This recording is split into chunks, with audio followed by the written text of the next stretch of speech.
जिस बच्ची को अपनी माँ की बातों पर आंख बंद करके भरोसा था, आज उसी मासूम सानिया को एक ऐसा काम करने के लिए कहा जा रहा था जो देखने में बिल्कुल प्यार और अपनापन लगता था, लेकिन उसके पीछे छिपा था एक बहुत बड़ा राज। माँ ने सानिया को समझाया कि कैसे इस घर के लोगों का दिल जीतना है, किसे दादा दादी कहना है और किसे दूरी बनाकर रखनी है। मगर क्या सानिया सच में सिर्फ अपने परिवार का हिस्सा बनने की कोशिश कर रही थी, या उसकी माँ उसे किसी ऐसी चाल का हिस्सा बना रही थी जिसका असर पूरे घर पर पड़ने वाला था? और सबसे बड़ा सवाल, अगर आरंभ को इस गुप्त योजना की भनक लग गई तो क्या वह सानिया की माँ को कभी माफ करेगा? अब आगे जो होने वाला है वह इस परिवार के रिश्तों की पूरी तस्वीर बदल देगा। सानिया बेटा, आप यहाँ किचन में क्या कर रही हो? अगर आपको कुछ चाहिए था तो किसी को आवाज दे देती।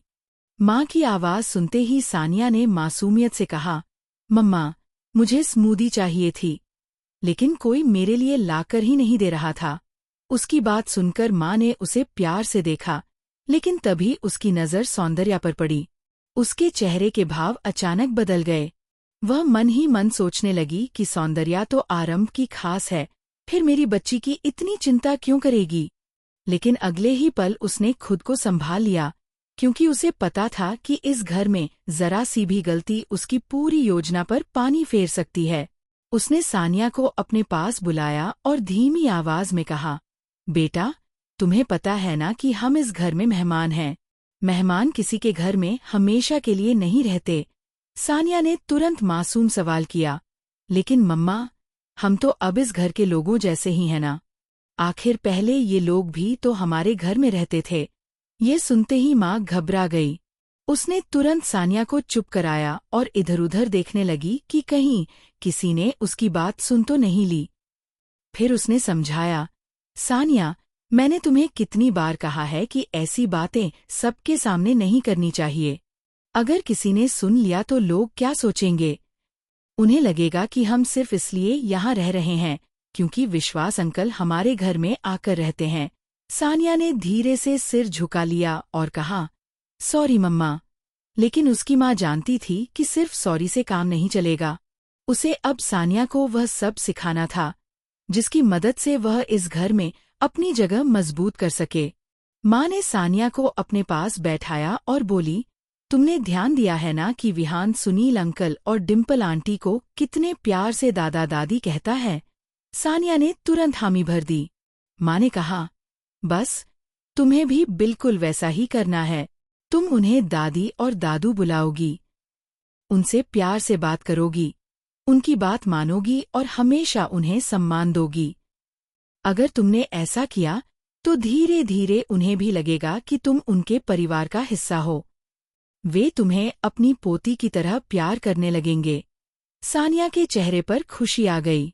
उसने कहा, ठीक है मम्मा, मैं ऐसा ही करूंगी। लेकिन उसके बाद उसने एक ऐसा सवाल पूछ लिया जिसने उसकी माँ को कुछ पल के लिए चुप कर दिया। सानिया ने पूछा, लेकिन नंदिता आंटी और हैरी अंकल का क्या? माँ के चेहरे पर तुरंत गंभीरता आ गई। उसने कहा, फिलहाल तुम उन दोनों से थोड़ी दूरी रखना। उनसे ज्यादा बातें करने की जरूरत नहीं है। बस प्यार से रहना, लेकिन अपने मन की कोई बात उनके सामने मत खोलना। सानिया ने मासूमियत से पूछा, क्यों मम्मा? माँ ने उसके सिर पर हाथ फेरते हुए कहा, क्योंकि अभी तुम्हें समझने की जरूरत नहीं है। बस मेरी बात पर भरोसा करो। फिर माँ ने सानिया को अपने और करीब किया और बहुत धीमी आवाज में कहा, एक बात हमेशा याद रखना, तुम जो भी करोगी उसमें ऐसा बिल्कुल नहीं लगना चाहिए कि मैंने तुम्हें सिखाया है।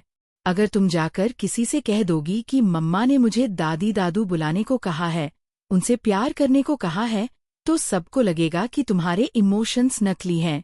उन्हें लगेगा कि तुम सिर्फ दिखावा कर रही हो। इसलिए तुम्हारा प्यार बिल्कुल सच्चा लगना चाहिए।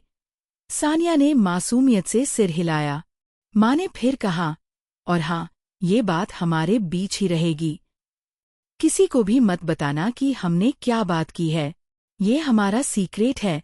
सानिया ने धीरे से कहा, ओके मम्मा, मैं किसी को नहीं बताऊंगी। माँ ने उसे गले लगा लिया। लेकिन उसके चेहरे पर दिखाई दे रही मुस्कान के पीछे एक ऐसी बेचैनी थी जिसे सानिया समझ नहीं पाई।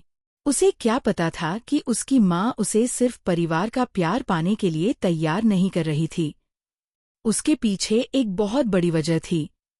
इस घर में रिश्ते पहले ही उलझे हुए थे और हर कोई अपने अपने सच को छिपाकर जी रहा था। ऐसे में एक छोटी सी बच्ची को इन रिश्तों के बीच मोहरे की तरह इस्तेमाल करना कितना खतरनाक हो सकता था, इसका अंदाजा किसी को नहीं था।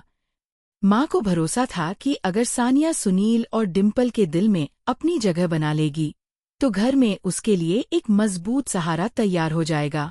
लेकिन वह भूल रही थी कि बच्चों की मासूमियत बहुत कुछ देख लेती है।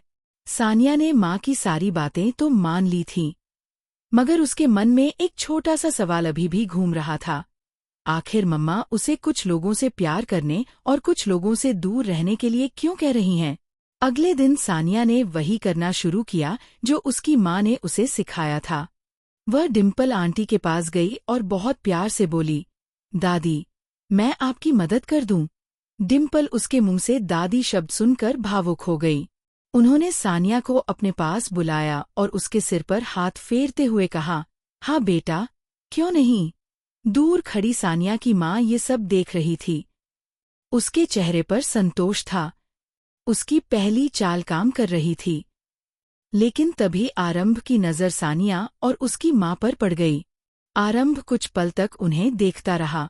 उसे लगा कि पिछले कुछ दिनों से सानिया के व्यवहार में अचानक बहुत बदलाव आया है। वह पहले से ज्यादा समझदारी से बातें कर रही थी और कुछ लोगों से जानबूझकर दूरी भी बना रही थी। आरंभ के मन में शक की एक छोटी सी चिंगारी जल उठी। उधर सानिया दादी दादू का दिल जीतने में लगी थी, लेकिन उसे बिल्कुल अंदाजा नहीं था कि घर का एक और सदस्य उसकी हर छोटी बड़ी हरकत पर नजर रख रहा है। अगर आरंभ ने सानिया से सीधे सवाल कर दिया तो क्या वह अपनी माँ का सीक्रेट बचा पाएगी? क्या वह अपनी मासूमियत में ऐसा कोई राज खोल देगी जिसे उसकी माँ दुनिया से छिपाना चाहती है? और अगर यह सच सामने आ गया कि सानिया को पहले से सब कुछ सिखाया गया था, तो क्या सुनील और डिम्पल का सानिया के प्रति प्यार उसी तरह बना रहेगा? फिलहाल घर में सब कुछ सामान्य दिखाई दे रहा था, लेकिन इस शांत माहौल के पीछे एक तूफान जन्म ले चुका था।